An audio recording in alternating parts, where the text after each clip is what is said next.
Bonsoir à tous et bienvenue dans ce point de l'actualité. Les élections législatives fixées au 6 mars 2021. Un décret pris en Conseil des ministres ce mercredi au Palais de la Présidence pour le renouvellement des 255 sièges de l'Assemblée nationale. Le président de la République, Alassane Ouattara, a pris la parole au cours de la rencontre. Il dit avoir parlé avec Henri Konan Bédié plusieurs fois ces derniers temps. Le chef de l'État annonce la reprise du dialogue bilatéral entre les deux personnalités au cours du mois de janvier. Il s'est aussi félicité du dialogue politique conduit par le Premier ministre Ahmed Bakayoko qui vient d'aboutir à un accord. Je vous propose d'écouter le président de la République. Je félicite le gouvernement et notamment le ministre de l'Intérieur et de la Sécurité. Et je félicite bien évidemment tous les participants, aussi bien les représentants des partis politiques que de la société civile. Je crois que c'est un pas important. On ne peut pas tout régler en un seul jour, mais le fait qu'il y ait eu un accord pour aller aux élections législatives dans le courant du mois de mars, ceci est un élément très important d'avoir des élections inclusives.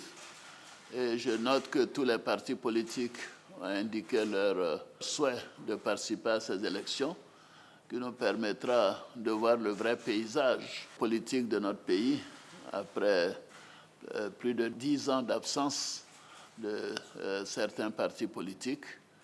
Et je suis personnellement engagé à faire en sorte que les mesures d'apaisement puissent être prises, mais dans le cadre de la loi, bien évidemment. Le Premier ministre et le ministre de la Justice ont déjà fait des propositions. Ceci étant, bien sûr, c'est des dossiers qui sont entre les mains de la justice. Et je souhaite que tout le monde tienne compte de notre volonté d'apaisement et de reprise du dialogue après les élections législatives. Le président Bédié et moi-même nous sommes parlé à plusieurs occasions de ces derniers temps et nous sommes convenus de reprendre le dialogue bilatéral dans les prochains jours, certainement, dans la deuxième quinzaine du mois de janvier. Ceci permettra d'évoquer un certain nombre de points en suspens et de montrer à nos concitoyens que nous sommes sur la voie de la consolidation de la paix pour notre pays. Nous voulons un pays en paix et compte tenu des progrès qui sont réalisés, avec la paix, nous irons encore plus vite. Donc, Monsieur le Premier ministre, toutes mes félicitations et je félicite le gouvernement et je vous encourage à continuer. Le président du FPI est libéré et placé sous contrôle judiciaire. Pascal Affi-N'Guessan avait été arrêté début novembre.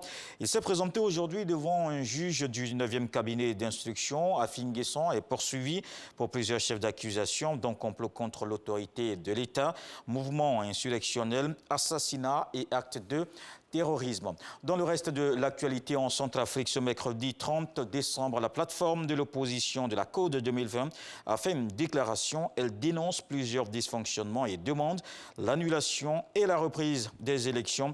Plusieurs observateurs dressaient la veille un bilan positif du scrutin à Bangui.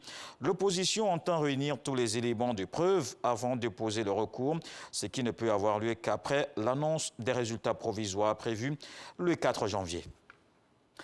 Les dirigeants de l'Union européenne ont officiellement signé l'accord post-Brexit, un texte qui va définir les relations entre le Royaume-Uni et l'Europe dès le 1er janvier.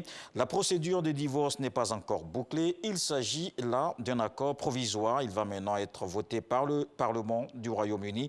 Le Parlement européen aussi doit ratifier le texte. Ce sera probablement chose faite à la fin du mois de février. Je vous retrouve à 20h pour la grande édition, mais tout de suite, les infos régionales.